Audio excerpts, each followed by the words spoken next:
You'll hear a number of different recordings and you'll have to answer questions on what you hear. There will be time for you to read the instructions and questions, and you'll have a chance to check your work. All the recordings will be played once only. The test is in 4 sections. At the end of the test, you'll be given 10 minutes to transfer your answers to an answer sheet. Now turn to Section 1. Section 1. You'll hear a young student asking the social organizer of his school for information about organized trips. First, you have some time to look at questions 1 to 4.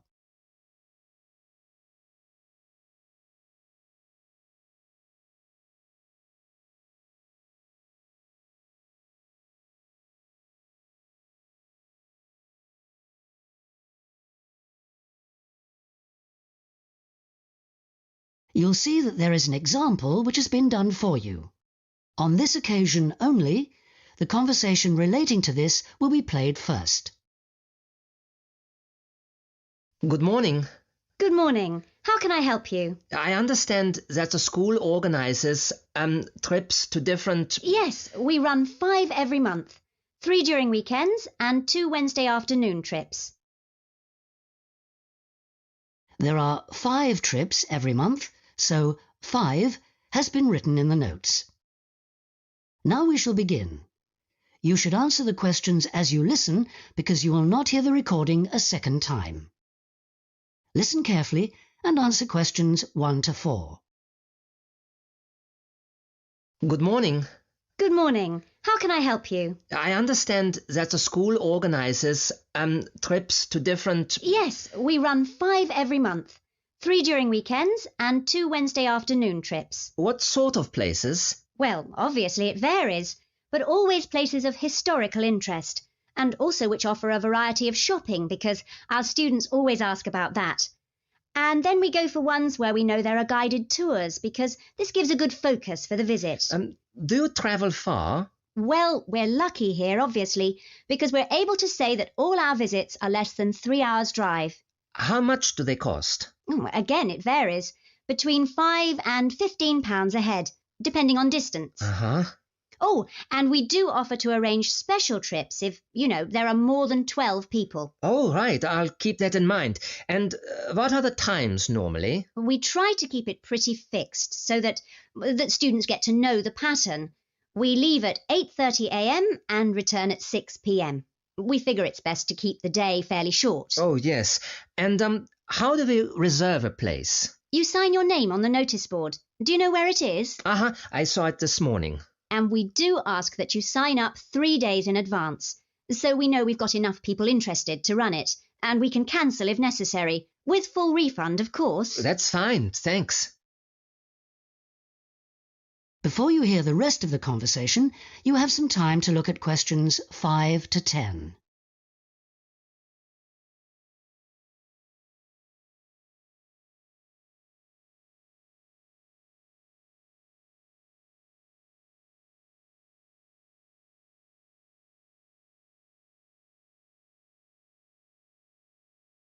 Now listen and answer questions 5 to 10. And what visits are planned for this term? Right, well, I'm afraid the schedule hasn't been printed out yet, but we have confirmed the dates and planned the optional extra visits, which you can also book in advance if you want to. Oh, that's all right. If you can just give some idea of the weekend ones, so I can, work out when to see friends, etc. Oh, sure. Well, the first one is St. Ives. That's on the 13th of February, and we'll have only 16 places available because we're going by minibus. And that's a day in town with the optional extra of visiting the Hepworth Museum. All right, yeah, that sounds good. Then there's a London trip on the 16th of February, and we'll be taking a medium-sized coach, so there'll be 45 places on that. And let's see, the optional extra is the Tower of London. Oh, I've already been there. Yeah. After that, there's Bristol on the 3rd of March. Where? Bristol, Bristol. Okay. That's in a different minibus with 18 places available. Oh, and the optional extra is a visit to the SS Great Britain. Okay. We're going to Salisbury on the 18th of March, and that's always a popular one because the optional extra is Stonehenge. So we're taking the large coach with 50 seats. Oh, good. And then the last one is to Bath on the 23rd of March. Oh, yes. Is Bath the Roman city? Yes, that's right. And that's in the 16-seater minibus. And where's the optional visit? It's to the American Museum. Well worth a visit. Okay, well, that's great. Thanks for all that. My pleasure. Oh, by the way, if you want more information about any of the trips, have a look in the student newspaper. Okay. Or have a word with my assistant. Her name is Jane Yentob. That's Yentob. Right, I've got that. Thank you very much for all your help. You're very welcome. I hope you enjoy the trips. That is the end of section 1. You now have half a minute to check your answers.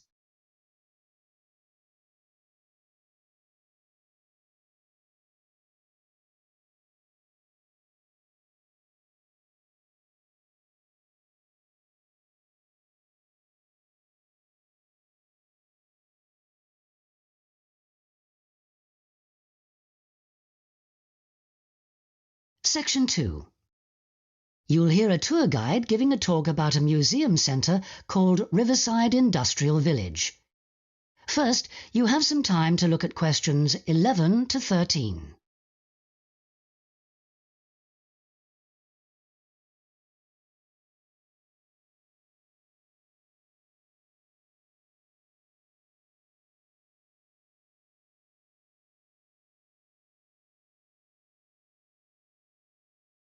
Now listen carefully and answer questions 11 to 13.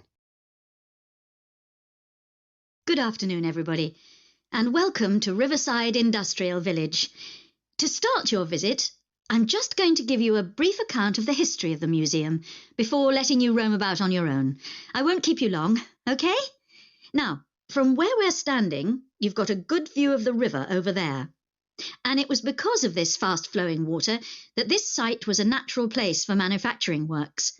The water and the availability of raw materials in the area like minerals and iron ore, and also the abundance of local fuels like coal and firewood, all made this site suitable for industry from a very early time. Water was the main source of power for the early industries, and some of the water wheels were first established in the 12th century, would you believe? At that time, local craftsmen first built an iron forge just behind the village here on the bend in the river. By the 17th and 18th centuries, the region's rivers supported more than 160 water mills, and many of these continued to operate well into the 19th century. But then the steam engine was invented, and then the railways came, and the centres of industry were able to move away from the rivers and the countryside and into the towns. So industrial villages like this one became very rare. So that's the history for you. If you'd like any more information, you can ask me some questions, or you can read further in our excellent guidebook. Before you hear the rest of the talk, you have some time to look at questions 14 to 20.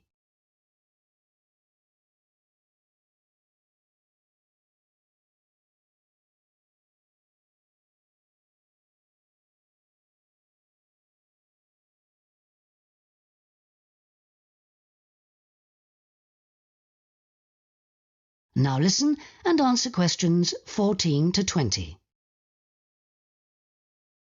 Now I'm going to give you a plan of the site, and I'd just like to point out where everything is, and then you can take a look at everything for yourself.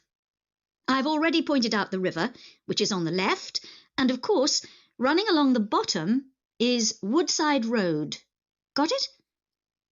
OK, now we're standing at the entrance. See it at the bottom? And immediately to our right is the ticket office. You won't need that, because you've got your group booking, but just past it are the toilets. Always good to know where they are. In front of us is the car park, as you can see, and to the left, by the entry gate, is the gift shop. That's where you can get copies of the guide, like this one here. Now, beyond the car park, all the buildings are arranged in a half circle with a yard in the middle. The big stone building at the top is the main workshop. That's where the furnace is, and where all the metal was smelted and the tools were cast, as you'll be able to see. Now, in the top right-hand corner, that building with bigger windows is the showroom, where samples of all the tools that were made through the ages are on display. In the top left corner is the grinding shop, where the tools were sharpened and finished. And on one side of that, you can see the engine room, and on the other is the cafe, which isn't an antique, you'll be pleased to know, though they do serve very nice old-fashioned teas. The row of buildings you can see on the left are the cottages. These were built for the workers towards the end of the 18th century, and they're still furnished from that period, so you can get a good idea of ordinary people's living conditions. Across the yard from them, you can see the stables, where the horses were kept for transporting the products. And the separate building in front of them is the works office, and that still has some of the old accounts on display. Right, if anyone wants a guided tour, then I'm starting at the engine room. If you'd like to come along this way, please, ladies and gentlemen. That is the end of section 2. You now have half a minute to check your answers.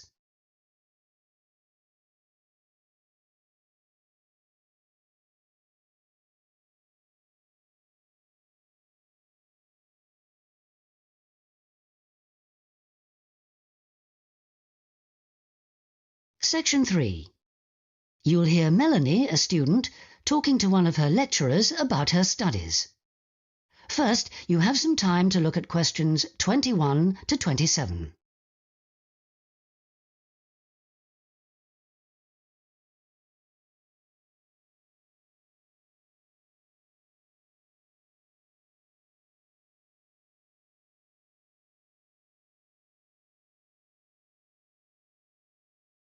Now listen carefully and answer questions 21 to 27.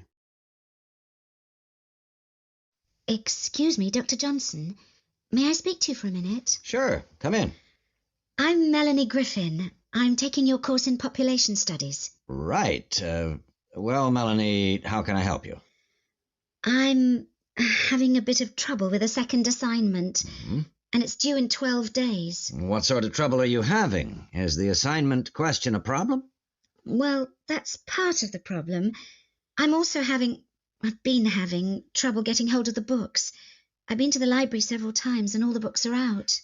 Sounds like you should have started borrowing books a bit earlier. Well, I had a really big assignment due in for another course, and I've been spending all my time on that, and I thought... You might get an extension of time to finish your assignment for me? If that's possible, but I don't know if... Well, yes, it is possible, but extensions are normally given only for medical or compassionate reasons. Otherwise, it's really a question of organizing your study, and we don't like giving extensions to students who simply didn't plan their work properly. What did you get for your first assignment? I got 87%. Yes, you did very well, indeed. So, obviously, you can produce good work. I don't think I'll need too much extra time, as long as I can get hold of some of the important references. Well, since you did so well in your first assignment, I'm prepared to give you an extra 2 weeks for this one. So that'll mean you'll need to submit it about a month from now. Oh, thank you. Now, what about the reading materials? Have you checked out the journal articles in the list? No, not yet. There were about 20 of them, and I wasn't sure which ones would be most useful or important. Well, they're all useful, but I don't expect anyone to read them all because a number of them deal with the same issues. Let me give you some suggestions. The article by Anderson and Hawker is really worth reading. Right, I'll read that one. You should also read the article by Jackson, but just look at the part on the research methodology, how they did it. Okay, Jackson. Got that. And if you have time, the one by Roberts says very relevant things, although it's not essential. So, okay, if it's useful, I'll try and read that one. Now, the one by Morris. I wouldn't bother with that at this stage if I were you. OK, I won't bother with Morris. Oh, now, someone told me the article by Cooper is important. Well, yes, in a way. But just look at the last part, where he discusses the research results. And lastly, there's Forster. I can't think why I included that one. It's not bad, and could be of some help, but not that much. Before you hear the rest of the conversation, you have some time to look at questions 28 to 30.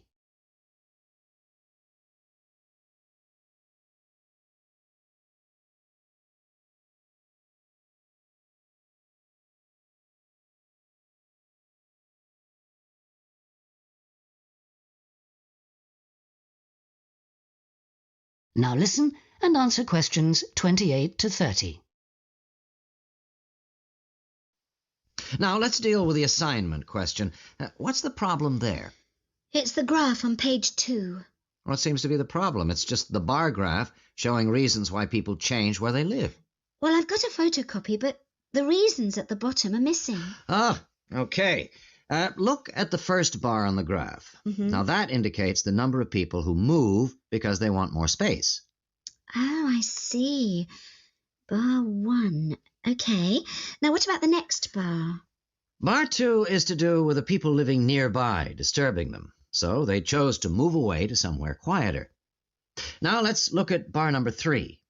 Another reason people change their place of living is because they want to be closer to the city. OK. Proximity to the city is an issue.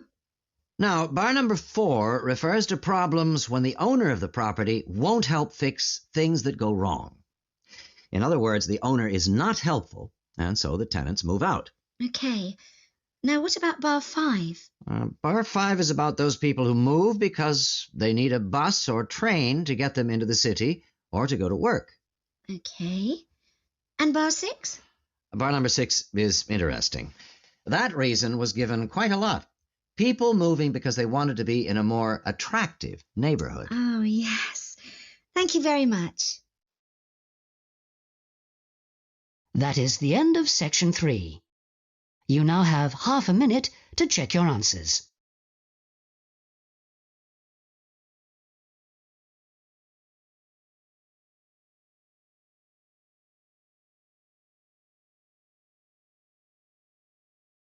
Section 4. You'll hear a talk on the subject of the urban landscape. First, you have some time to look at questions 31 to 40.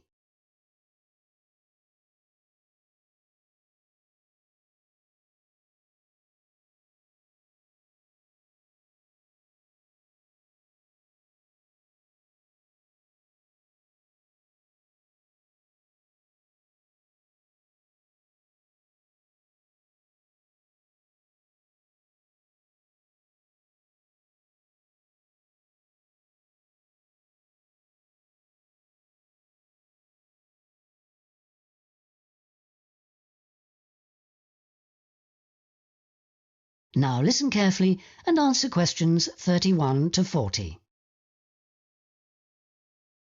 Good day, ladies and gentlemen. I have been asked today to talk to you about the urban landscape.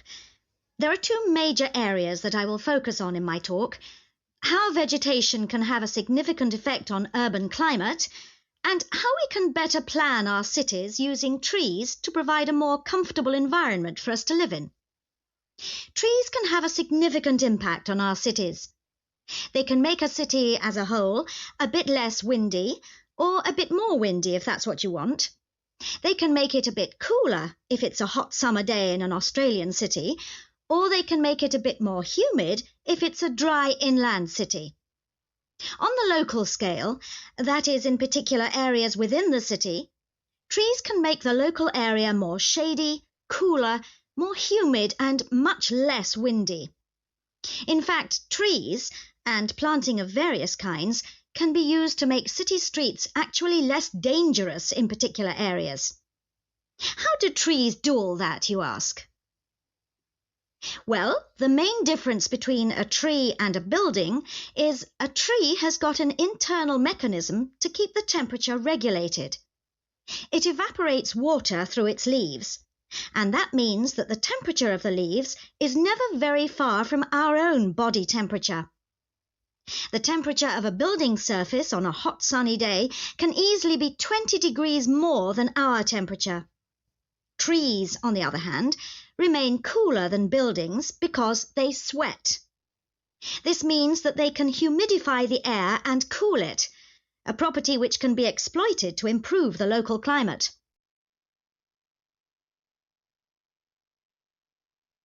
Trees can also help break the force of winds. The reason that high buildings make it windier at ground level is that as the wind goes higher and higher, it goes faster and faster. When the wind hits the building, it has to go somewhere. Some of it goes over the top, and some goes around the sides of the building, forcing those high-level winds down to ground level. That doesn't happen when you have trees. Trees filter the wind and considerably reduce it, preventing those very large, strong gusts that you so often find around tall buildings. Another problem in built-up areas is that traffic noise is intensified by tall buildings. By planting a belt of trees at the side of the road, you can make things a little quieter, but much of the vehicle noise still goes through the trees. Trees can also help reduce the amount of noise in the surroundings, although the effect is not as large as people like to think. Low-frequency noise in particular just goes through the trees as though they aren't there. Although trees can significantly improve the local climate, they do, however, take up a lot of space. There are root systems to consider, and branches blocking windows and so on. It may therefore be difficult to fit trees into the local landscape. There is not a great deal you can do if you have what we call a street canyon, a whole set of high-rises enclosed in a narrow street. Trees need water to grow. They also need some sunlight to grow, and you need room to put them. If you have the chance of knocking buildings down and replacing them, then suddenly you can start looking at different ways to design the streets and to introduce tree planting. That is the end of section 4. You now have half a minute to check your answers.